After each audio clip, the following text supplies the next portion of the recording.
Ok. Como siempre, todos los videos están en la lista de reproducción dentro del canal y se puede fijar uno ahí en la sección que se llama playlist o listas dentro del canal y ahí está acomodado los videos del Evangelio de San Mateo en orden. Entonces, por favor, mírenlos si no lo han visto.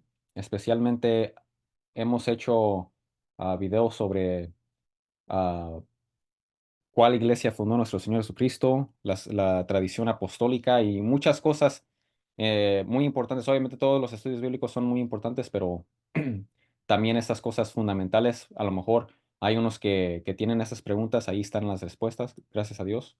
Y podemos también cambiar la velocidad del video. Entonces, pueden ponerlo más rápido o más lento, ¿verdad? Según sus gustos. Entonces, ya vamos a empezar en el nombre del Padre y del Hijo y del Espíritu Santo. Amén. Gracias Dios Padre Celestial por el gran amor que nos tienes, por mostrarnos tu amor día a día en esta semana.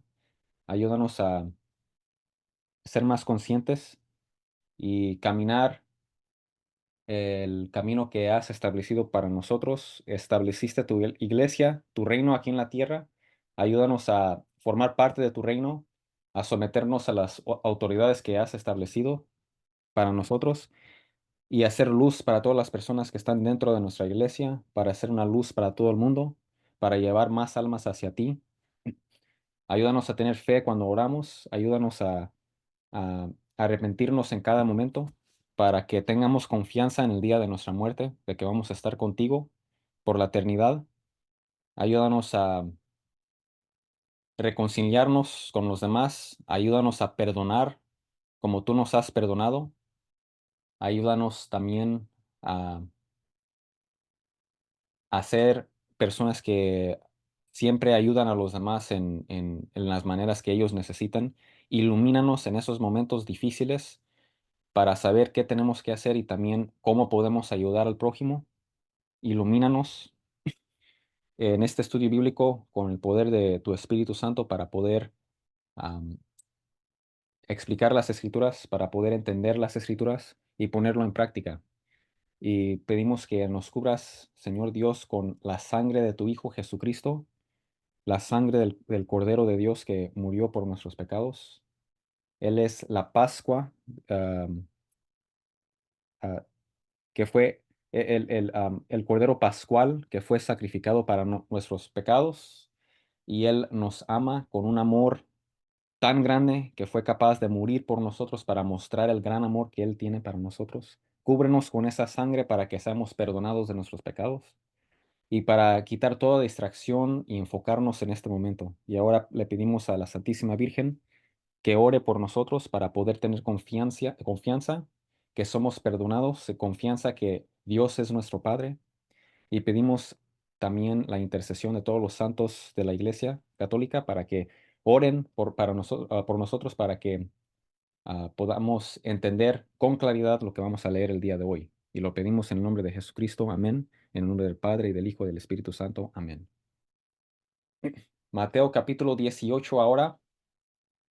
Acuérdense en que la semana pasada en Mateo capítulo 17, en el fin de ese capítulo, San Pedro y los apóstoles estaban con Jesús y Jesús am, le preguntó a San Pedro, Pedro, ¿está bien pagar el impuesto del templo?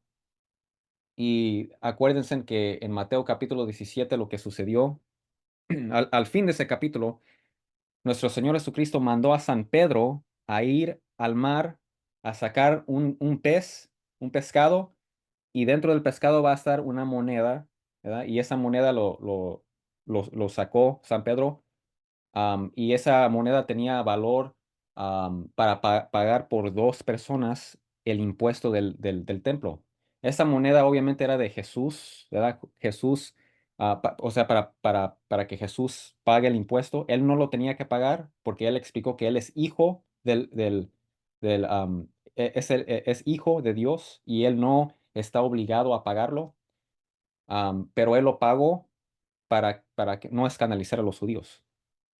Pero él lo pagó también por San Pedro. Con esa misma moneda pagó por San Pedro. ¿Por qué por San Pedro y no por los otros apóstoles? Porque acuérdense que San Pedro es el vicario de Jesucristo, el primer papa representante de Jesucristo, ¿sí? Cabeza visible de la iglesia. Entonces, San Pedro siendo el primer papa, Jesús pagó por él. Y ahora los otros apóstoles se andan preguntando, ¿quién será? ¿Quién es el mayor en el reino de los cielos? Fíjense aquí. En aquel momento se acercaron los discípulos a Jesús diciendo, ¿quién es el mayor en el reino de los cielos? ¿Verdad? Miramos cómo le dijiste a San Pedro, le cambiaste el nombre a Piedra y te dijiste que le ibas a dar las llaves del reino de los cielos.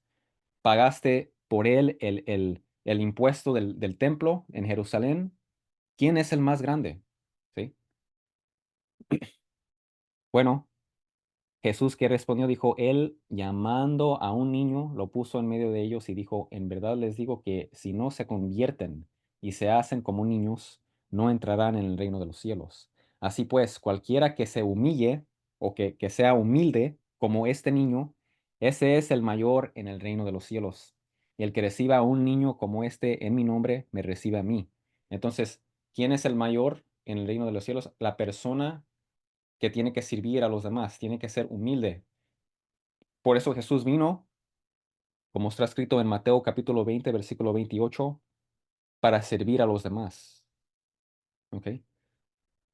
Y por eso al Papa le decimos el siervo de los siervos de Dios. Tiene ese título el Papa, el siervo de los siervos de Dios. Y noten cómo dice Jesús que tenemos que ser humildes como los niños. ¿Por qué? Porque los niños, ellos reciben lo que tú les das. Entonces, en primer lugar, hay que ser como los niños y recibir esa revelación de Dios sin dudar, sin decir, esto no puede ser posible, sino aceptarlo como un niño acepta las enseñanzas que nosotros les damos. Pero también hay que acordarnos que los niños, y esta es la segunda enseñanza, los niños reciben todo. Eso quiere decir que tenemos que tener cuidado cuando enseñemos a nuestros hijos o a los niños, a los sobrinos, a las sobrinas, a los nietos, a las nietas, porque lo que tú les das, pues va a ser muy difícil quitárselo ya después, digo. Y la tercera enseñanza que les puedo dar aquí es que hay una tradición antigua donde muchos creen que este niño que presentó Jesús, cuando dice el versículo 2 que Jesús llamó a un niño y lo puso en medio de ellos, muchos creen que ese niño que Jesús tomó y lo puso en medio de todos ellos, que era San Ignacio de Antioquía. Entonces hay personas que lo mencionan y si lo escuchan ya después ya van a saber que de ahí lo están sacando. ¿Verdad? Versículo 5, el que reciba a un niño como este, porque los niños son humildes, inocentes, ¿verdad? En mi nombre me recibe a mí, dice el Señor. Pero al que haga pecar a uno de estos pequeñitos que creen en mí, mejor le sería que le colgaran al cuello una piedra de molino de las que mueve un asno y que se ahogara en lo profundo del mar, o que lo arrojaran al profundo del mar, a que se ahogara, ¿verdad? ¿Por qué está diciendo eso Jesús? Porque el que cause a pecar a esos niños, ¿sí? Está cometiendo un grave pecado, un pecado mortal, y al infierno va a llegar. Entonces, es mejor sería para una persona que lo colgaran al cuello una piedra para que no se pueda salir y que se ahogara en el mar. La persona que es arrojada al mar y es ahogada, pues ese es algo temporal. Se va a acabar el sufrimiento ya cuando muera, pero las personas que llegan al infierno, de allí no se van a poder salir. Entonces Jesús está expresando eso, que a nadie le gustaría que le hicieran, que le hagan eso, ¿verdad? Que le pusieran alrededor del cuello una piedra para que se ahoguen en el mar, ¿verdad? A ninguno, ¿verdad? Bueno, sería mejor que le pasaría a alguien eso que lleguen al infierno. Entonces Jesús está diciendo que no hagan pecar a los inocentes, porque lo que va a pasar es algo muy grave a esa persona, ¿sí? Porque está causando que esas personas se alejen de Dios. Y por eso eso también es pecado. Ahora dice el versículo 7, ay del mundo por sus piedras de tropiezo. ¿Qué está diciendo Jesús? Está expresando el hecho de que ¿Cuánta maldad hay en el mundo? ¿Cuántos tropiezos, sí? Por las tentaciones que nos hace pecar son tropiezos, porque si tú te tropiezas, puedes caer, ¿verdad? Y esas son las tentaciones. Si uno se puede caer en la tentación y pecar, pero por la gracia de Dios nos podemos levantar, arrepentirnos, ¿sí? Ser perdonados. Pero esas piedras de tropiezo, en este contexto está hablando de las tentaciones. Dice Jesús, es inevitable que vengan piedras de tropiezo, o sea, las tentaciones.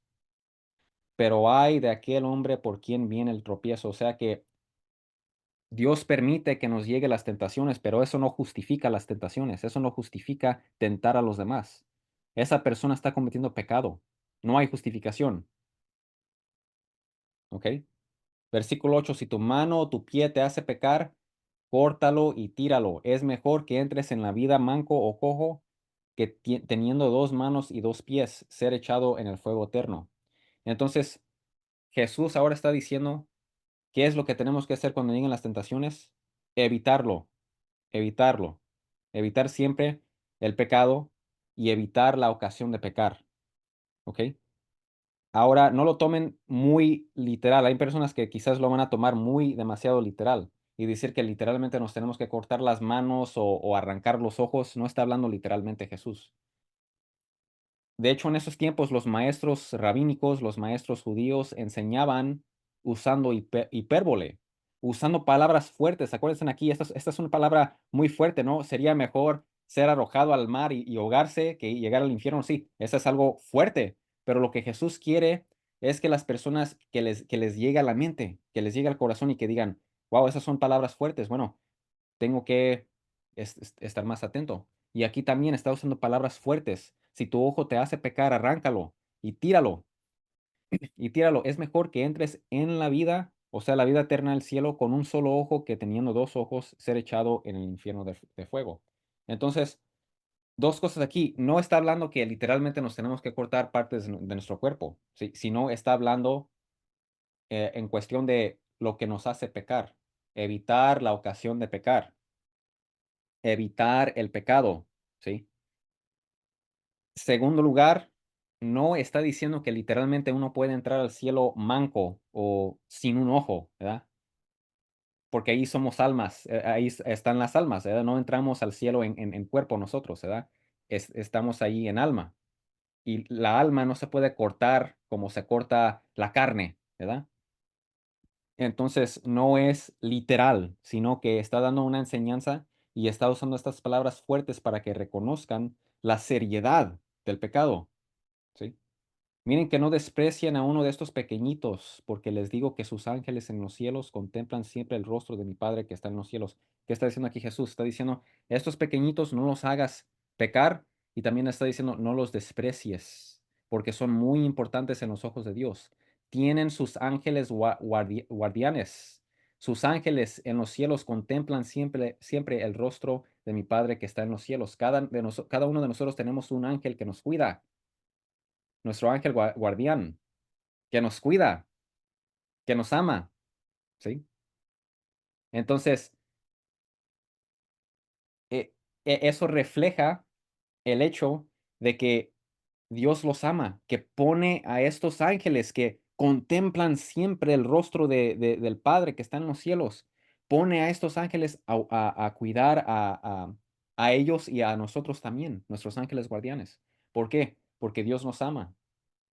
Entonces, ¿por qué despreciar a los más inocentes de entre nosotros? ¿Sí? Versículo 11. Porque el Hijo del Hombre ha venido a salvar lo que se había perdido, ¿sí? Entonces, hay unas personas que van a decir que esto no está en los manuscritos antiguos. Si se fijan en los manuscritos de la Biblia más antiguos, este versículo no está allí. Quizás fue agregado después, eso es lo que estoy diciendo. Pero aún aquí esto también es parte de la revelación, ¿verdad? No hay problema, ¿verdad? No es algo que no sea parte de la revelación que Dios nos dio, porque acuérdense, nosotros no solamente creemos en lo que está escrito en la Biblia, sino toda la tradición que preservó la iglesia. Y esto sí es cierto, el Hijo del Hombre sí ha venido a salvar a los que están perdidos, ¿verdad? Am, y esto también nos da la enseñanza que, acuérdense, Dios nos ama, que hasta nos ha dado a cada uno de nosotros un ángel guardián que nos cuida, ¿sí? Y cuando nosotros pecamos, bueno, Jesús está allí, Dios Padre está allí, Dios Espíritu Santo está allí para levantarnos, ¿sí? Entonces empezó hablando de la seriedad del pecado y acabó hablando del hecho del amor que Dios, ¿verdad? Obviamente que Dios tiene a la humanidad, la misericordia, el hecho que nos dio nuestros ángeles guardianes y que siempre está ahí para levantarnos cuando pecamos, ¿sí? Entonces hay balance, ¿sí? Tenemos que reconocer el pecado, el infierno, sí existe, pero también hay que reconocer la misericordia y el amor de Dios y confiar en Él, tener esa confianza, ¿sí? Hay consecuencias, pero también está la gracia que Dios nos da. Versículo 12. ¿Qué les parece si un hombre tiene 100 ovejas y una de ellas se ha descarriado? ¿No deja las 99 en los montes y va en busca de la descarriada? Y si sucede que la haya, en verdad les digo que se regocija más por esta que por las 99 que no se han descarriado. Así, no es la voluntad del Padre que está en los cielos que se pierda uno de estos pequeñitos. O sea que Dios no quiere que nadie se pierda. Dios quiere la salvación de todos. Si 99 están salvos, Él va a buscar a uno que falta. ¿Por qué? Porque Él quiere a todos reunidos. Él quiere a todos reconciliados. Dios ama esa restauración de nuestras almas. Dios ama cuando nosotros nos arrepentimos, cuando pedimos perdón. Él, a Él le gusta perdonarnos, a Él le gusta restaurarnos, ¿sí? Y a Él le gusta ver a nosotros todos reunidos. Igual como esa oveja con las 99. Ahora, hay padres de la iglesia, muchos padres de la iglesia, que interpretaban estos versículos de esta manera. Noten que dice, no deja a las 99 en los montes. La manera que muchos padres de la iglesia interpretaban eso es que ellos decían que estos son los ángeles. Los 99 representan los ángeles. Jesús, el Hijo de Dios, estaba mirando desde el cielo los montes, es decir, desde lo alto, donde están los ángeles, y los dejó.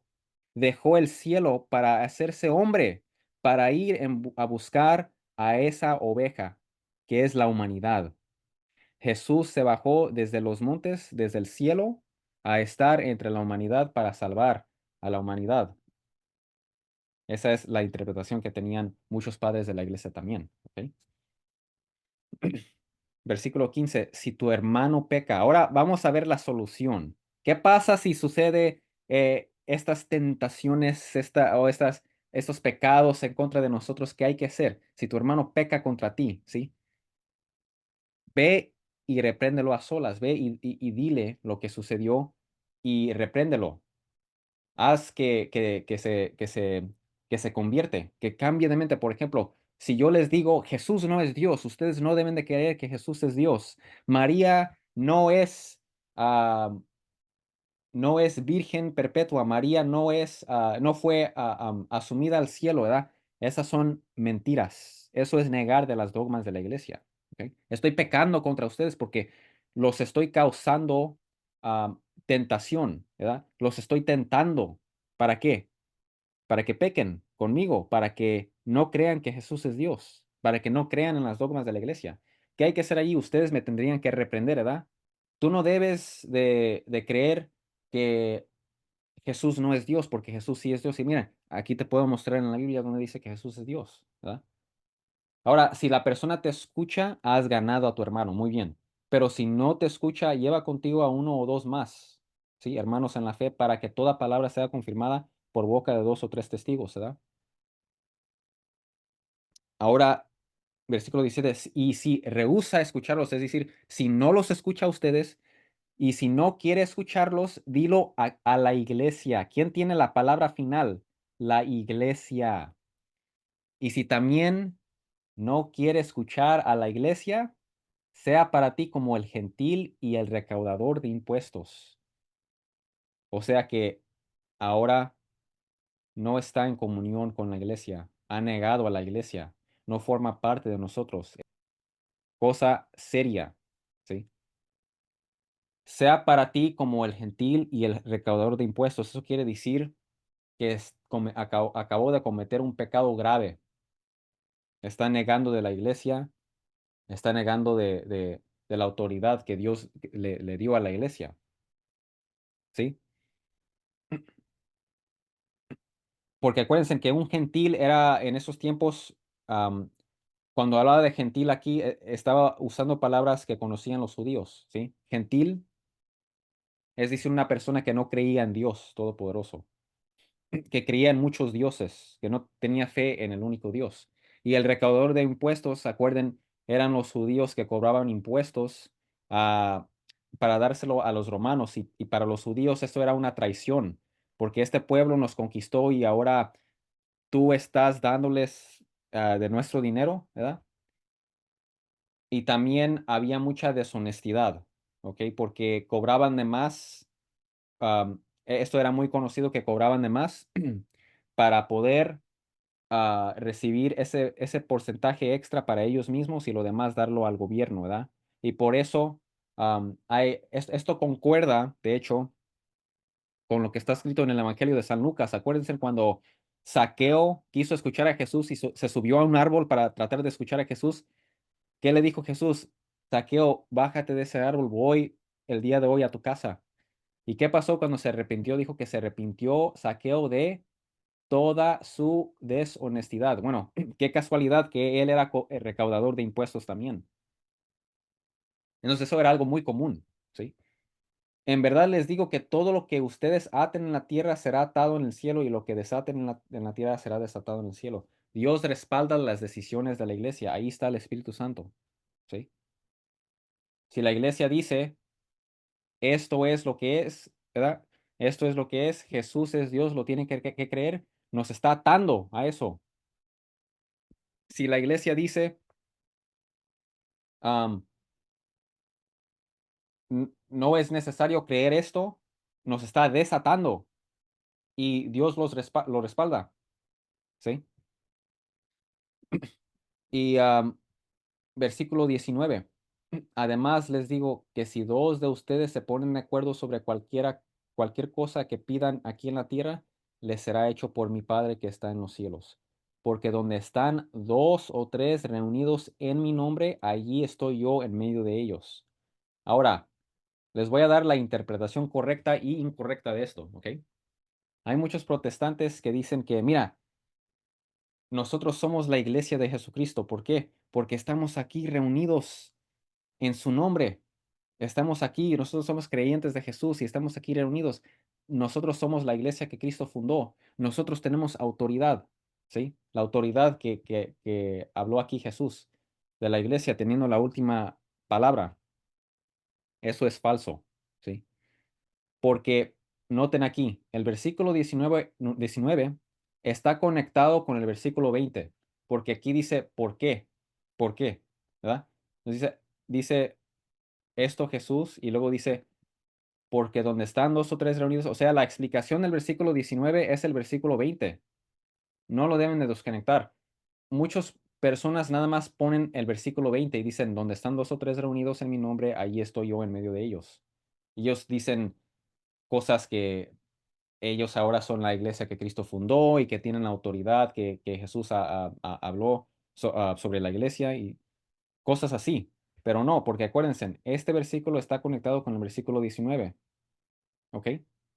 Además les digo que si dos de ustedes se ponen de acuerdo, o sea, personas con autoridad, incluso en todo este contexto, desde el versículo 15 está hablando de la autoridad de la iglesia, las autoridades de la iglesia. No cualquier persona que se reúne con dos o tres, ahí ya ahora es la iglesia que Cristo fundó. No, ahora es la iglesia que tiene la autoridad para que Dios les dio en Mateo, aquí en Mateo 18. No, no, no. No lo pueden sacar de contexto. Si leemos desde el versículo 15, es obvio que los dos o tres testigos, las personas cristianas, ¿se da? Que van a a corregir a ese hermano, no dice que ellos son la iglesia que tiene el poder. Porque fíjense, vamos a leerlo de nuevo, versículo 16. Si no te escucha, lleva contigo a uno o dos más. Ahora ya son dos o tres, ¿verdad? Para que toda palabra sea confirmada por boca de dos o tres testigos. Pero si no escucha a ellos, dilo a la iglesia. Entonces aquí esta iglesia que tiene, cuando dice aquí, dilo a la iglesia, no se refiere a los dos o tres del versículo 16. Se refiere a la autoridad, la iglesia de Jesucristo, la iglesia que Cristo fundó con sus autoridades, los obispos, el papa, ¿sí? Entonces es muy obvio que está hablando de la iglesia que Cristo fundó, que él estableció con las autoridades que él estableció, que viene desde el tiempo de los apóstoles, sucesión apostólica. ¿Ok? Si un hombre, porque lee la Biblia, ahora piensa que conoce de todo y va y funda su propia iglesia, bueno, ¿dónde está la sucesión apostólica? Si no hay sucesión apostólica, pues definitivamente, ¿cómo puede ser la iglesia que Cristo fundó? No tiene sentido. Nos usan el versículo 20 como un pretexto para fundar iglesias falsas, pero lo están sacando obviamente fuera de contexto. Aquí, una de las cosas que Dios está expresando aquí a nosotros es la necesidad de estar en comunidad, la necesidad de tener la iglesia, pero no cualquier iglesia, sino la iglesia que Cristo fundó. Y es muy importante, definitivamente, ¿verdad?, estar reunidos orando uno por los otros, unos por otros, ¿verdad? Estar reunidos los laicos incluso, definitivamente.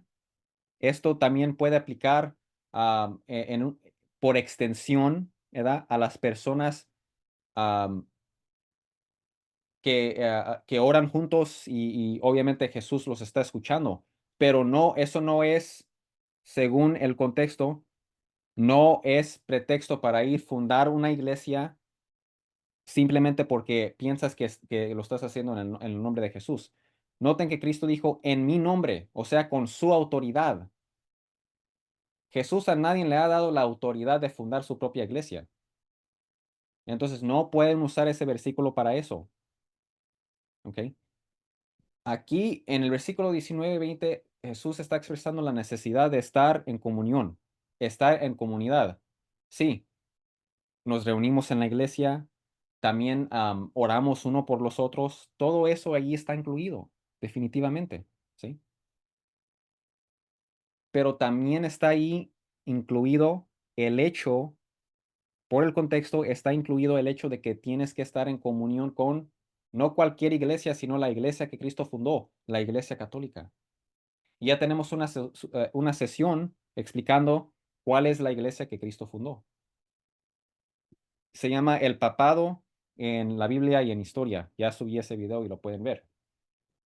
Está en la lista de reproducción en Mateo, ¿ok? Entonces lo pueden ver si no lo han visto. Ahora, no lo tomen muy literal, porque muchas personas dicen, miren, donde están dos o tres reunidos, eso quiere decir que si estás a solas, Dios no te va a escuchar. No. Hay dos opiniones extremas y ambos son falsas. La primera dice, solamente yo y Jesús, Jesucristo y yo, y es todo. Yo no necesito la iglesia, yo no. Eso es tratar de decapitar a Jesús. ¿Cómo? Sí, porque Colosenses 1:18 nos dice que Jesús es la cabeza y su cuerpo es la iglesia. Entonces, decir que yo quiero a Jesús, pero no quiero a su iglesia, eso es querer la cabeza y no el cuerpo. Eso no tiene sentido. Tienes que aceptar a Jesús totalmente.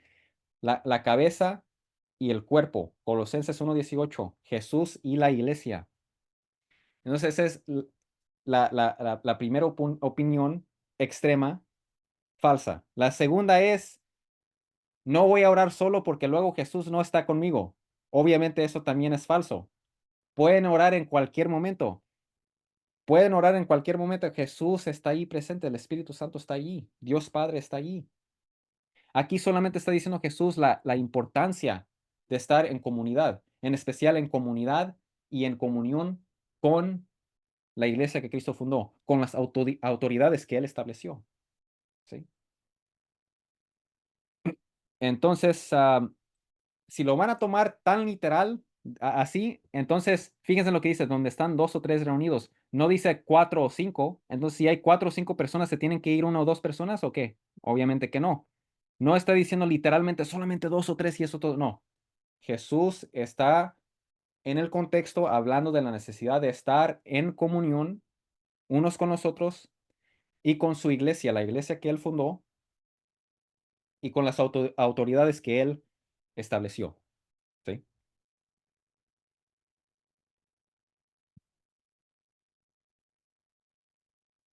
Ahora vamos al versículo 21. ¿Ok?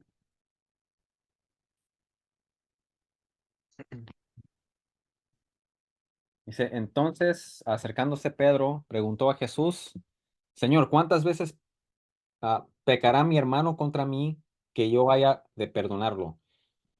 Entonces, acabaron de hablar de una situación donde personas pecan contra uno y ahora San Pedro pregunta,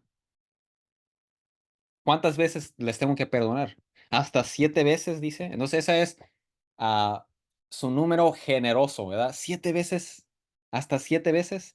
Pero Jesús le contestó, no te digo hasta 7 veces, sino hasta 70 veces 7. ¿Ok? Ahora, hay personas que lo traducen de diferentes maneras. Hay personas que, entre los eruditos, unos dicen que debe de ser 70 veces 7.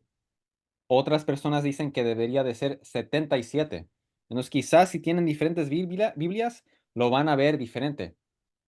Unas Biblias quizás les va a decir 70 veces 7 y otros le va a decir 77. El punto aquí es que Jesús está dando un número muchísimo más alto, ¿verdad? Y el número 7 tiene un gran significado en la Biblia. 77 es 7 por 10 más 7, ¿ok? 7 por 10 es 70 y luego más 7 es 77. Entonces el número 7 es el número de perfección en la Biblia. Y el número 10 es el número de cumplimiento en la Biblia.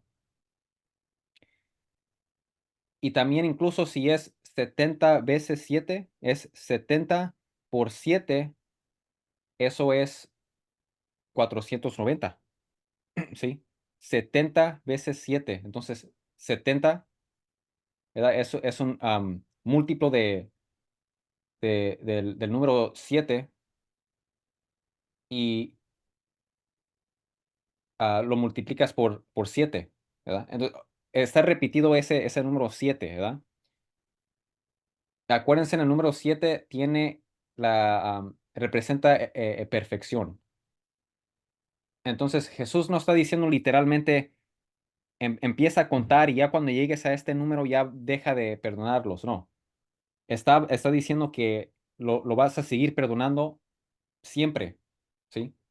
Igual que Dios nos perdona y nos perdona y nos perdona, y no hay límite de la cantidad de veces que nos perdona. De igual modo, nosotros tenemos que ser como nuestro Padre perfecto que nos perdona y perdonar siempre.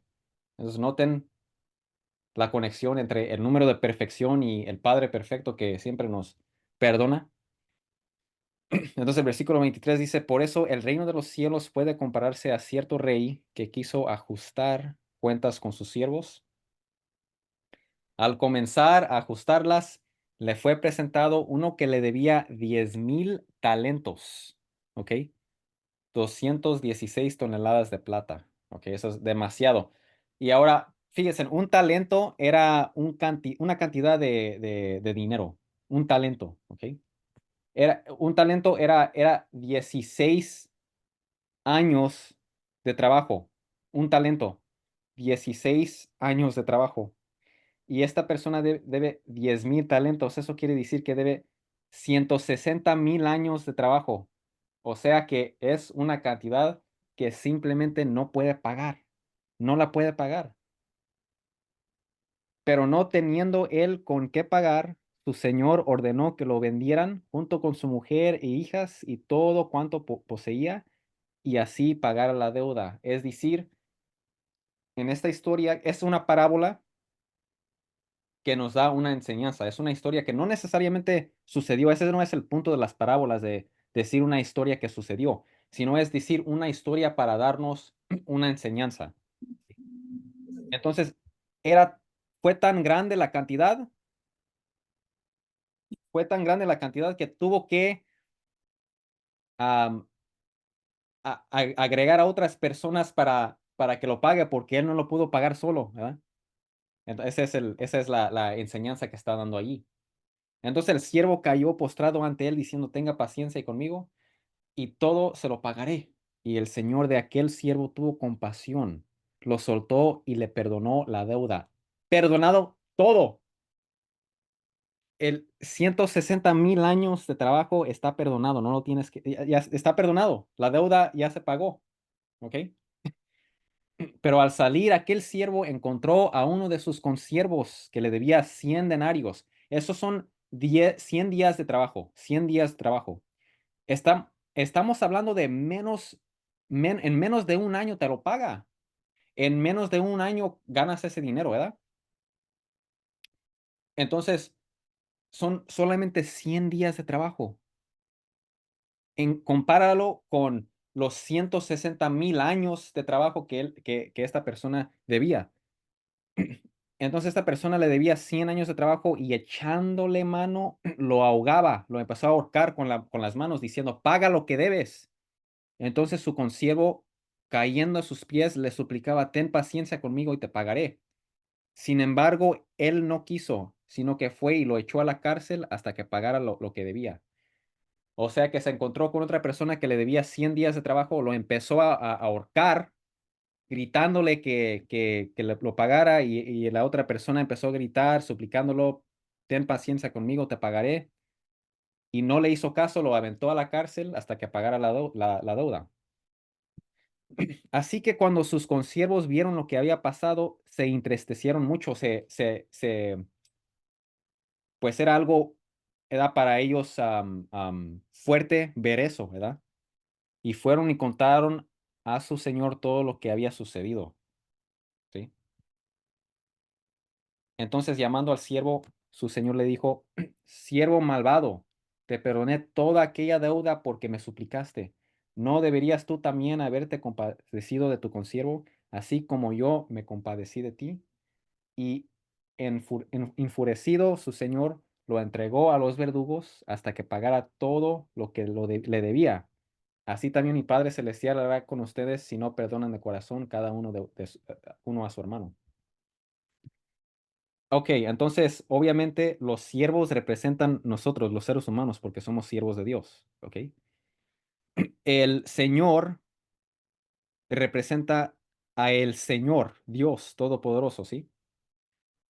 Nosotros cuando pecamos contra Él, le debemos una cantidad infinita, una cantidad que no podemos pagar, porque el Señor tiene dignidad infinita, inocencia infinita. Por lo tanto, cuando nosotros pecamos contra Él, merecemos un castigo infinito y debemos una deuda infinita. Y por eso existe el infierno. No lo podemos pagar nosotros mismos, es demasiado para nosotros. Y por eso vino Jesús, Dios en la carne, Dios encarnado. Él es Dios. Su sacrificio es infinito y por eso Él puede pagar la deuda. Y sí lo hizo. Es solamente cada uno de nosotros lo tenemos que aceptar, su sacrificio. Entonces, por medio de eso somos perdonados de nuestra deuda. Y eso es lo que representa esto aquí. El arrepentimiento, somos perdonados de la deuda. Pero ¿qué pasa si nosotros no queremos perdonar a los que nos ofenden? Bueno, entonces Dios nos quita ese perdón que Él nos dio. Él pone la deuda de nuevo, porque nosotros no queremos perdonar a los demás. Dios nos perdona a nosotros esa deuda infinita, pero nosotros no somos capaces de perdonar a las personas, entonces Dios no nos va a perdonar a nosotros. ¿Ok? Entonces, ahí está la enseñanza. Ahora, muchos preguntan, y ya expliqué sobre esto hace tiempo, cuando hablamos de am, el Evangelio de San Mateo, capítulo 5. Creo que hice como unas 3 sesiones sobre eso. Se me hace que era la segunda o la tercera, pero hablamos del perdón, ¿sí? Se me hace que era Mateo 5:27 al 48. Se me hace que era ese video. Pero, ¿qué es el perdón? ¿Sí? ¿Cómo sabemos que hemos perdonado de corazón? Hay unas personas que dicen, si tú sientes que, si tú todavía sientes dolor cuando piensas en una persona que te hizo un daño o un gran daño, entonces no los has perdonado. De hecho, esto no necesariamente es cierto, ¿ok? Porque somos seres humanos, ¿verdad? Y tenemos sentimientos. A veces se nos viene el enojo, a veces se nos viene el dolor. Eso es normal, eso es normal, eso es algo que no podemos controlar a veces, ¿verdad? Eso es algo que simplemente viene y está allí, pero no por eso Dios no te va a perdonar, ¿verdad? Porque en realidad tú sí puedes perdonar de verdad, pero aún sentir triste, aún sentirte dolorido, ¿sí? Si alguien va y mata a tu familia entera, bueno, no me van a decir que de la noche a la mañana van a decir, oh, bueno, ya no siento nada, ¿verdad? Obviamente es algo que sí van a sentir. Aunque han perdonado a una persona que les han dado, y que le han hecho una un gran daño, ¿sí? Es posible aún sentir el dolor. Entonces, ¿cómo sabemos cuando hemos perdonado a alguien? Bueno, ¿qué piensas de esa persona? ¿Quieres que se reconcilie o quieres que vaya al infierno? ¿Oras por esa persona? Una manera de saber que hemos perdonado a las personas es si podemos orar por ellos. ¿Y cómo estamos orando por ellos? ¿Qué decimos cuando oramos? Señor, mándalo derechito al infierno hasta mero abajo para que sufra. ¿Le decimos eso o qué le decimos? Señor, perdónalo. Señor, ten compasión de él. Señor, perdónala. Ten compasión de ella. Cuando pidas por esas personas, pide las mismas bendiciones que quieres que Dios te dé a ti, dáselas a esa persona, que se arrepiente, que se reconcilie contigo. Perdónalos, ¿sí? Nosotros tenemos que ser capaces de dejar el enojo, ser capaces de dejar eso, ¿sí? Porque literalmente, acuérdense, Jesús dio esta enseñanza, pero lo dio después de dar esta, que el infierno existe, el sufrimiento eterno existe, peor para la persona que te hizo daño. ¿A, a poco tú quieres que vaya esa persona al infierno y sufre para siempre sin fin mientras tú estés gozando en el cielo? Obviamente, nosotros como cristianos tenemos que tener la mentalidad que todos nosotros somos hermanos. Todos nosotros somos hijos e hijas de Adán y Eva. Entonces, todos somos creados en imagen y semejanza de Dios. Esa es la enseñanza que Cristo nos dio. Y por eso no queremos que nadie vaya al infierno, que sea atormentado por una eternidad, que sufra por la eternidad sin parar, ¿sí? La eternidad es la eternidad. No hay fin, no hay manera de salir. Entonces, no queremos eso para nadie. Tenemos que tener esa mentalidad.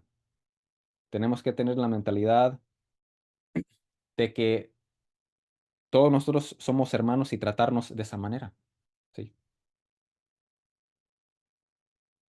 Ahora, ¿por qué Dios perdona a todos? ¿Por qué Dios es tan misericordioso? ¿Por qué?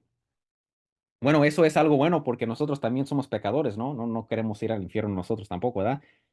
Pero Dios es Padre. Dice el Catecismo de la Iglesia que Dios es Padre. Dios es padre y un padre no va a decir, bueno, hijo, yo no te voy a perdonar.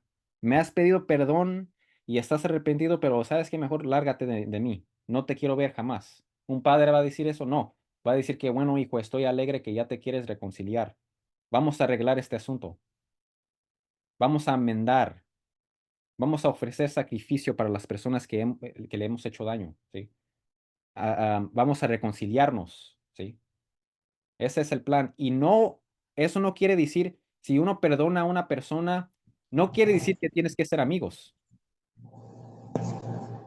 ¿sí? No quiere decir que tienen que ser amigos, porque hay personas que simplemente no te puedes juntar alrededor de ellos. Si son tóxicos o si hay incluso personas que quizás te van a hacer daño a ti, bueno, Dios te bendiga, que Dios te ayude, pero yo me tengo que alejar de esa persona, ¿sí? Hay que usar la lógica. Dios nos dio un cerebro para pensar, ¿sí? Entonces,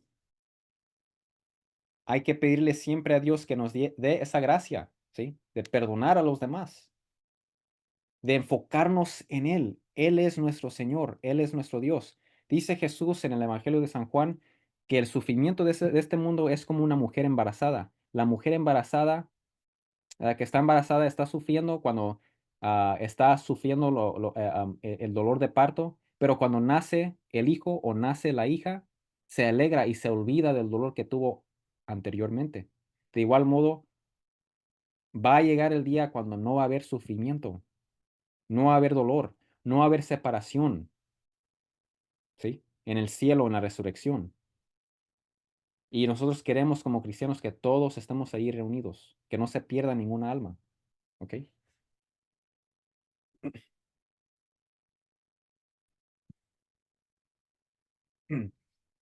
Entonces, cuando Jesús terminó estas palabras, partió de Galilea y se fue a la región del sur, ¿sí? A la región de Judea, al otro lado del Jordán. Y grandes multitudes siguieron a Jesús y los sanó allí. Y se acercaron a él algunos fariseos para ponerlo a prueba, diciendo, ¿le está permitido a un hombre divorciarse de su mujer por cualquier motivo? Jesús les respondió, ¿no han leído que aquel que los creó desde el principio los hizo varón y hembra? Y dijo, por esta razón, el hombre dejará a su padre y a su madre y se unirá a su mujer, y los dos serán una sola carne. Eso está en Génesis capítulo 2. Así que ya no son dos, sino una sola carne. Por tanto, lo que Dios ha unido, ningún hombre lo separe. Ahí está muy claro. ¿Qué es la respuesta? No. No hay pretexto para divorciarse, dice Jesús, dice el Señor. ¿Ok? Noten que era una prueba que los fariseos le pusieron a Jesús.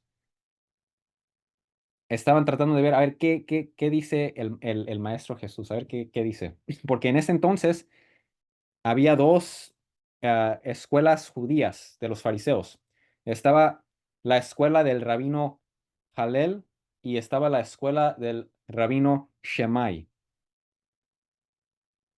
Halel decía que por cualquier motivo te puedes divorciar, ¿sí? Si tu mujer, por ejemplo, te quema la comida, puedes divorciar, te puedes divorciar. Sí, sí, es un ejemplo.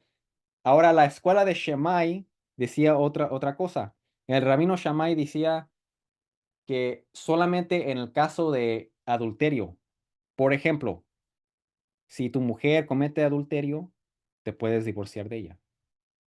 ¿Ok? Esas eran las dos enseñanzas. Ahora, ¿qué dice Jesús? ¿A cuál lado se va a ir? ¿Cuál perspectiva va a apoyar Jesús? ¿Qué dice Jesús? Dice ninguna, por ningún motivo. Acuérdense en lo que está escrito en Génesis capítulo 2. Cuando se casan, los dos son una sola carne y nadie lo puede separar. Muy clara la enseñanza, ¿da? Pero ahora tienen una respuesta los fariseos. Acuérdense, ellos quieren que Jesús se mire como un maestro que no sabe nada, ¿verdad? Lo quieren corregir.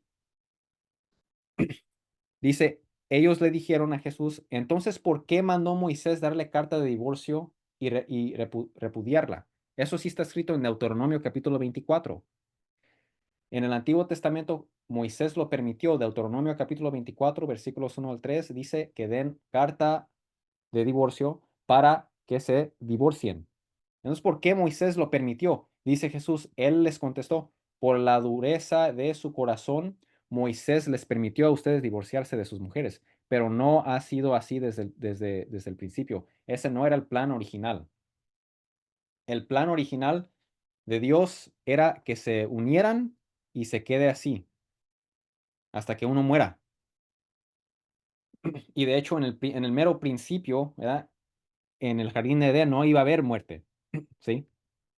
Pero noten que el divorcio no era permitido desde el principio. Y yo mostré en Mateo capítulo 5, Mateo 5, 27 al 48, yo les mostré, mostré en este video que Jesús tenía la razón. Según el mismo Antiguo Testamento, los israelitas estaban muy duros de corazón, muy tercos, ¿sí? Y, y por esa razón, dice Jesús, lo permitió Dios, por la dureza de corazón que tenían ellos. Pero aunque lo permitió por un tiempo, ya con la venida de Jesús, ahí es cuando se hace ley, porque Jesús nos trajo su ley, el ley del Mesías, que nos dice que no está permitido. Ahora, también yo mostré con el Antiguo Testamento que según el Antiguo Testamento, Dios odia el divorcio. Yo lo mostré con el Antiguo Testamento. Por favor, miren ese video. ¿Ok? Ahora el versículo 9 dice, y escogí esta Biblia para mostrarles algo aquí. Dice, pero yo les digo que cualquiera que divorcie de su mujer, excepto por infidelidad y se case con otra, comete adulterio. Aquí dice infidelidad, ¿sí? Eso que nos hace pensar como adulterio, ¿verdad? Esto no es lo que dice el griego. Yo mostré pruebas con el griego, con la Biblia, que la palabra correcta no es por adulterio, sino que lo que está hablando Jesús es una situación donde la unión no era válida. Por ejemplo, si un hombre se casó con su hermana, ¿sí? Yo lo mostré en ese video, por favor, mírenlo, Mateo 5, 27 al 48. En ese video yo explico con pruebas de que Jesús estaba hablando de uniones inválidas, donde no cuenta, no era matrimonio de verdad. En ese caso sí te puedes separar y si te separas y te vas con otra mujer, no es adulterio, obviamente, porque esa es una unión inválida, ¿ok? Ahora, hay Biblias que dicen otra cosa. La Biblia de Jerusalén lo traduce mejor porque dice, excepto por fornicación. De hecho, la palabra griega es porneia, que quiere decir inmoralidad sexual, ¿ok? Otras Biblias, por ejemplo, la Biblia de Jerusalén dice fornicación. Y sí, eso sí es lo que está sucediendo. Si estás en una unión inválida, estás cometiendo fornicación porque no están casados de verdad. Si estás en una unión inválida, estás cometiendo inmoralidad sexual. ¿Entienden? Y por eso esa es una traducción más correcta, inmoralidad sexual o incluso fornicación, porque si no estás casado, estás cometiendo fornicación. Entonces, y yo mostré con pruebas que eso es la interpretación.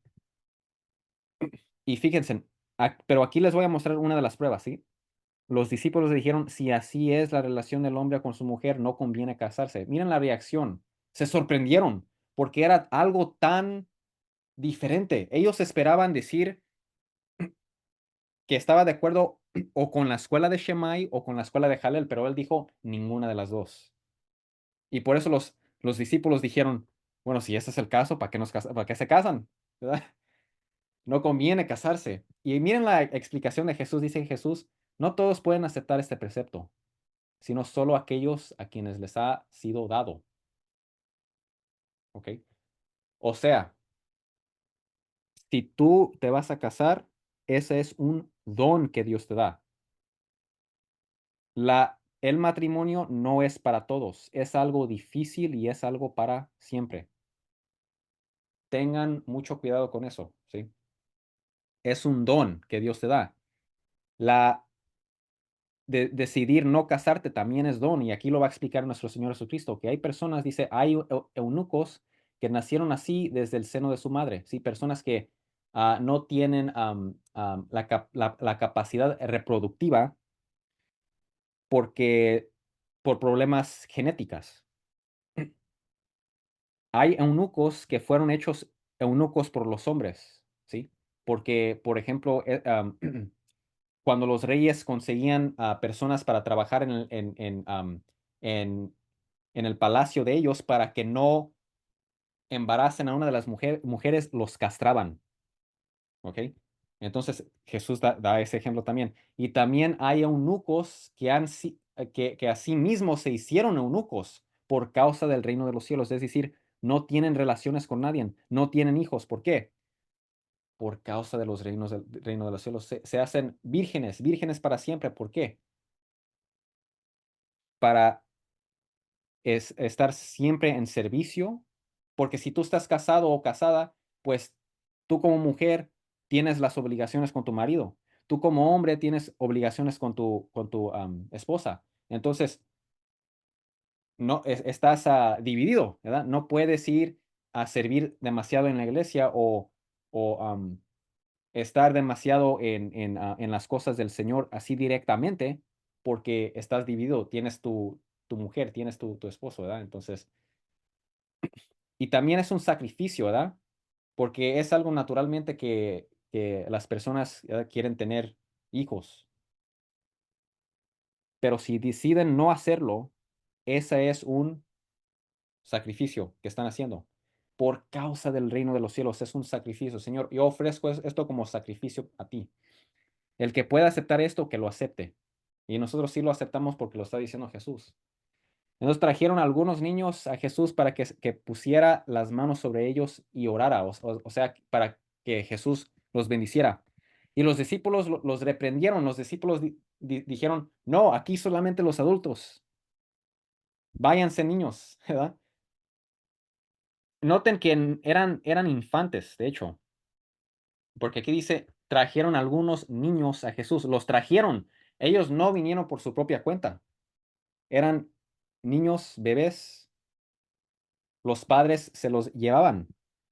Otra prueba es que en el Evangelio de San Lucas también lo mismo. En el Evangelio de San Lucas, aquí lo especifica. Y dice, cuando dice la palabra niños, usa la palabra brefas, que quiere decir infantes. Entonces, le trajeron a Jesús unos infantes, no tenían uso de razón y querían que Jesús los bendiciera. Y los apóstoles, los discípulos dijeron, no. Pero Jesús dijo, dejen a los niños. Y de hecho en el Evangelio de San Marcos nos dice que Jesús se indignó de ver cómo los discípulos reprendían a las personas, porque Jesús quiere que los niños vayan a Él. Esto es prueba del bautismo infantil. ¿Cómo presentamos a nuestros hijos a Jesús? Pues por medio del bautismo, ¿sí? No tenían uso de razón, pero Jesús quería que vayan a Él para que Él los bendiciera. El bautismo es una bendición, hay que bautizar a los infantes, hay que bautizar a los niños. Y dice Jesús, dejen a los niños y no les impidan que vengan a mí, porque de los que son como estos, literal dice, de los tales es el reino de los cielos. Y después de poner él las manos sobre ellos, se fue de allí. O sea que, ¿qué hizo? Los bendijo. ¿Cómo nos presentamos a Jesús? Bueno, dice Primera de Corintios 15:22 que estar en Adán, eso lleva a la muerte, pero estar en Jesús, eso lleva a la vida. Hay que estar en Jesús. ¿Cómo nos incorporamos a Jesús? Según Primera de Corintios capítulo 12, versículos 12 al 13, es por medio del bautismo. El bautismo nos une a Jesús y nos hace estar en Jesús. Nosotros estamos en Adán por nacimiento, desde nuestra concepción, porque somos hijos e hijas de Adán. tenemos esa naturaleza de Adán y estamos en Adán. ¿Cómo nos trasladamos para estar en Jesús?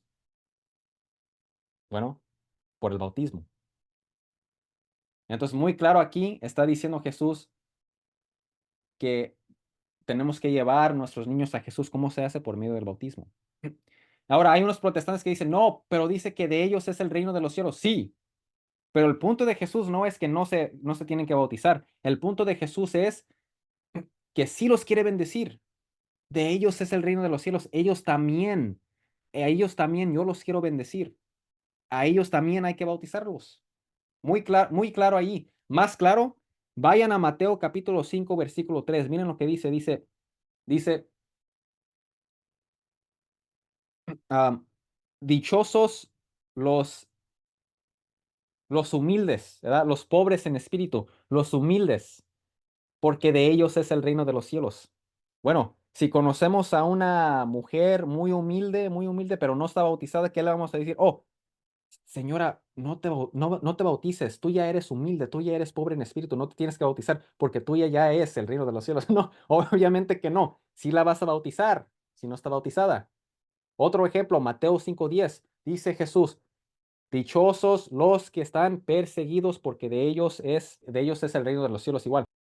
Entonces, pero eso no nos dice eso no significa que no los tenemos que bautizar.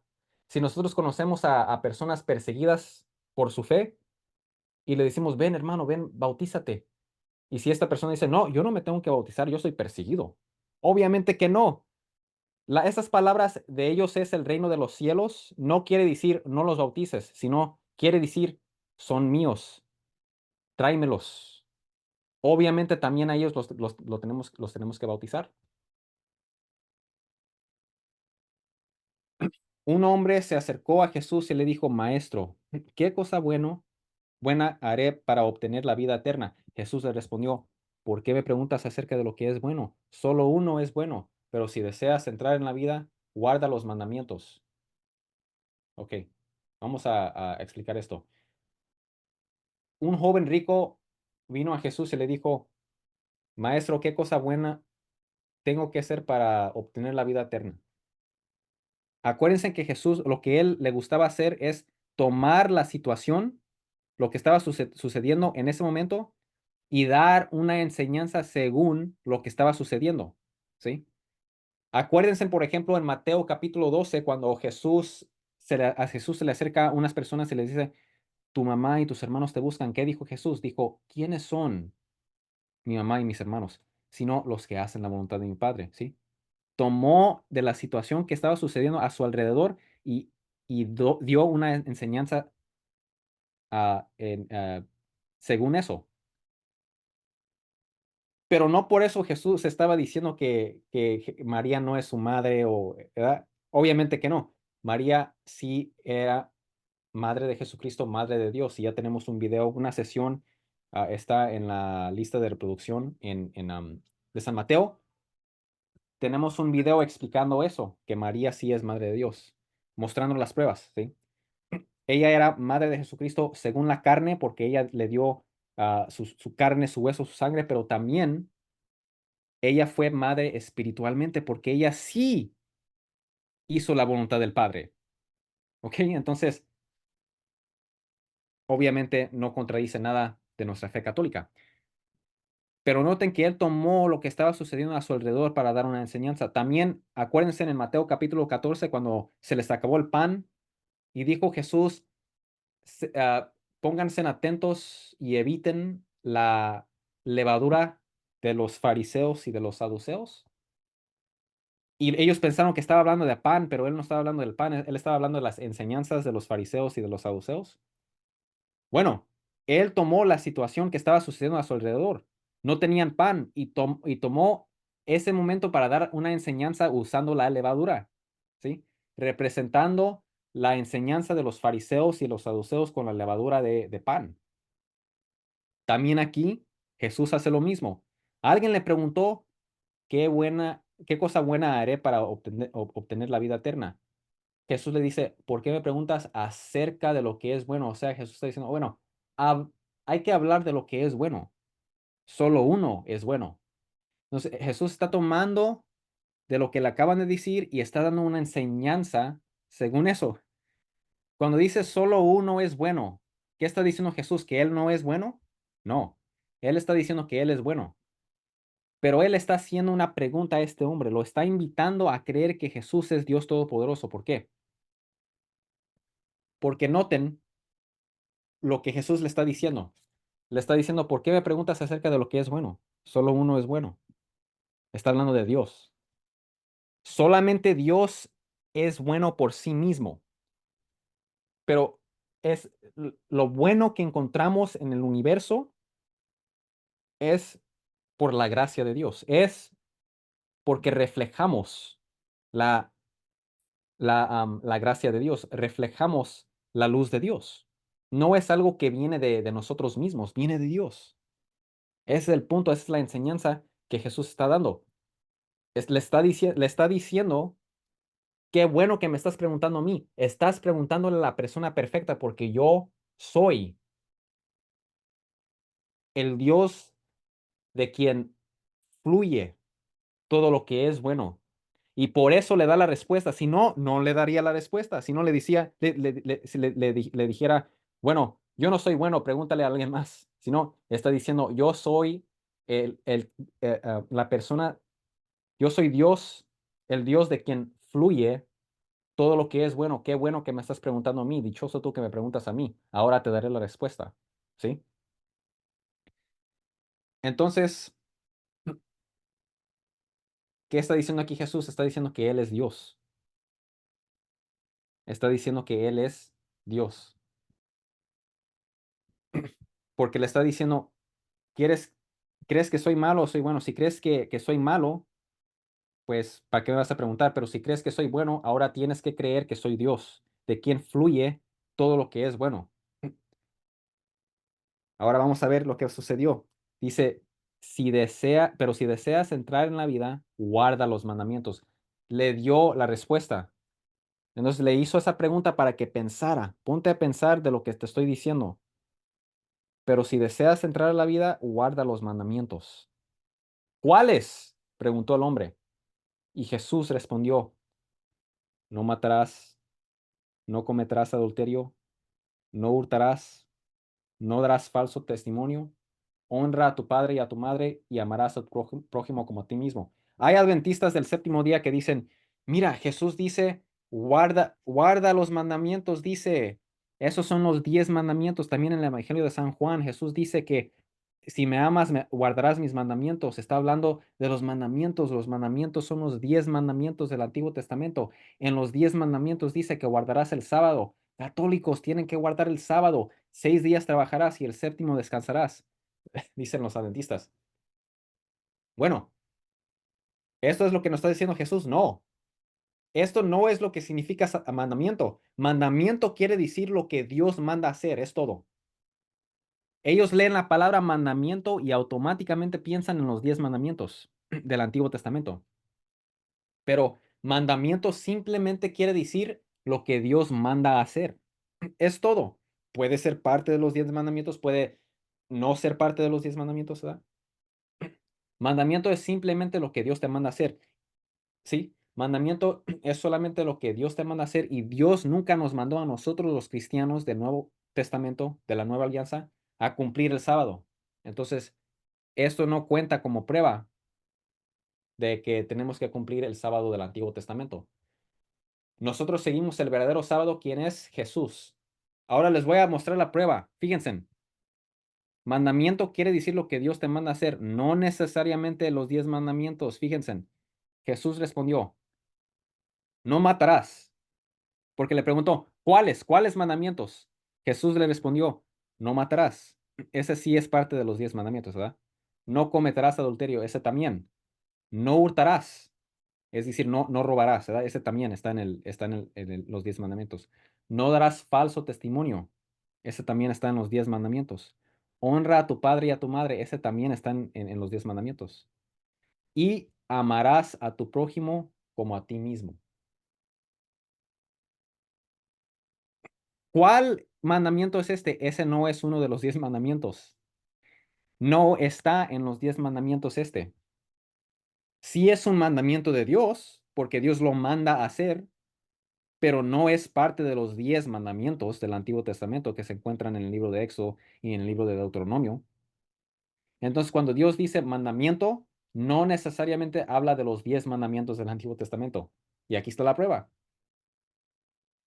El joven dijo, todo esto lo he guardado. ¿Qué me falta todavía? Jesús le respondió, si quieres ser perfecto, ve y vende lo que posees y da a los pobres, y tendrás tesoro en los cielos. Y ven, sé mi discípulo.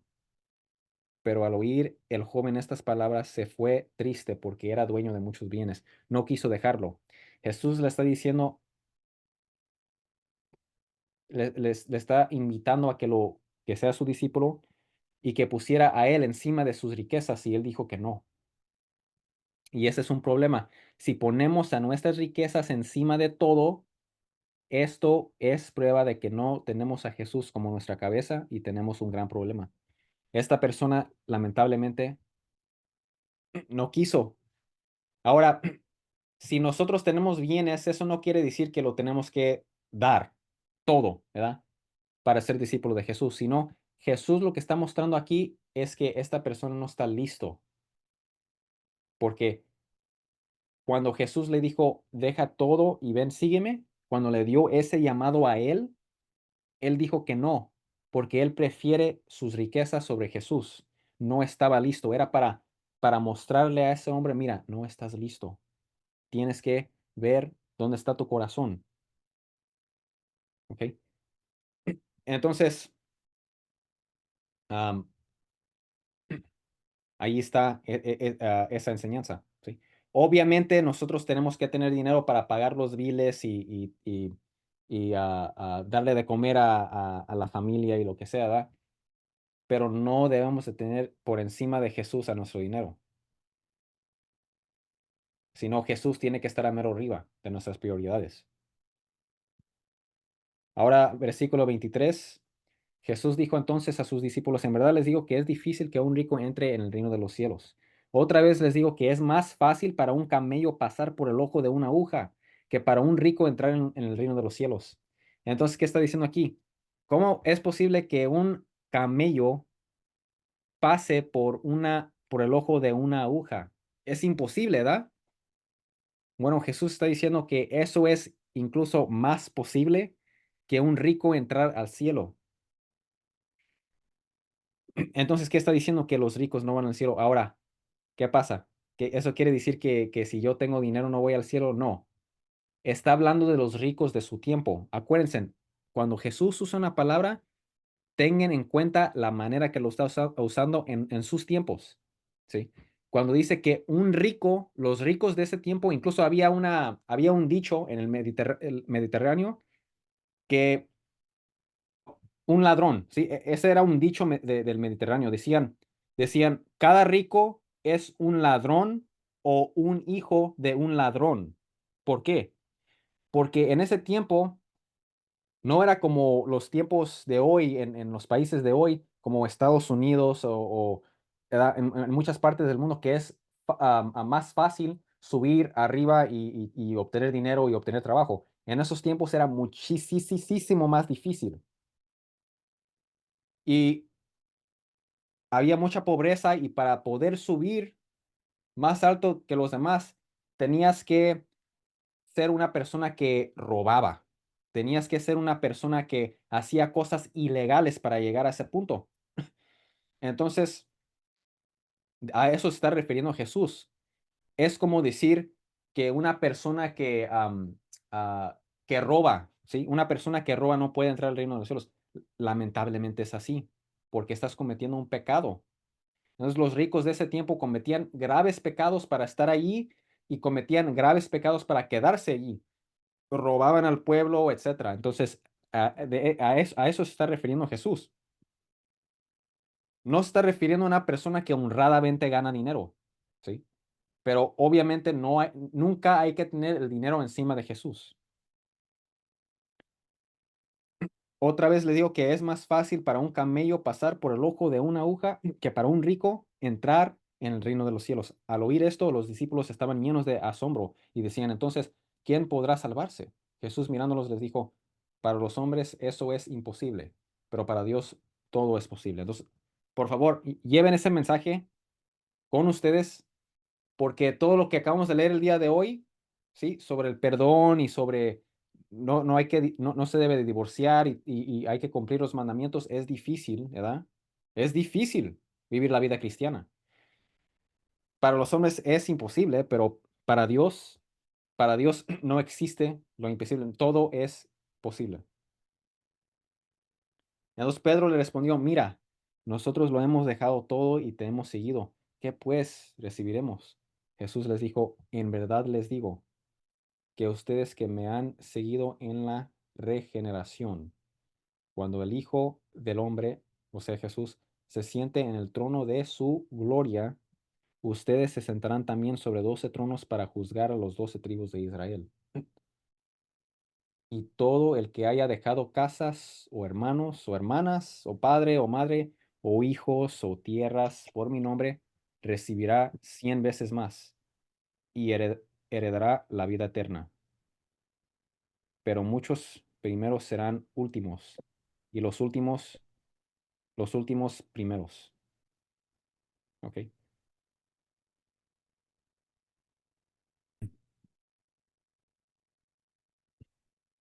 Entonces noten que Jesús tiene la recompensa. Hay sufrimiento en esta vida y hay sacrificios que hacemos, pero nuestra base es Jesús. El fundamento de nuestras vidas es Jesús, ¿sí? Y Jesús, el Salvador, nos va a dar la recompensa de los sacrificios que hagamos en esta vida.